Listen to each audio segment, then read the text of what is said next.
Allen, it's your update during historic ko ng Code Gray at nakausap pa ni Alden si Christopher De Leon. Sa ito pa yung mga video ni Alden. Pasama lang kami kay Rich Maka. Kilala mo ba siya? Kilala mo siya? Hindi pa shoutout. Shoutout kay Rich Maka. Sana laging masaya at laging panatag ako.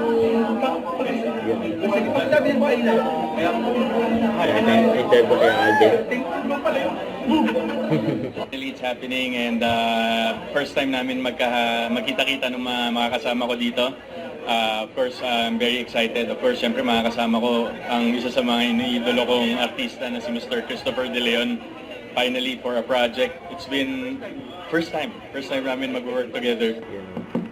Ayun nga, pinakilala na nga ang cast ng Code Gray. Nagpaisa sila si Alden dyan. At saka si Andrea Torres. Ay nag-usap nga yung dalawa. Nanabangan sila sa Code Gray. Don't forget to subscribe, click the notification bell for my update. This is Richard the Action Vlog. Stay tuned for more videos. See ya.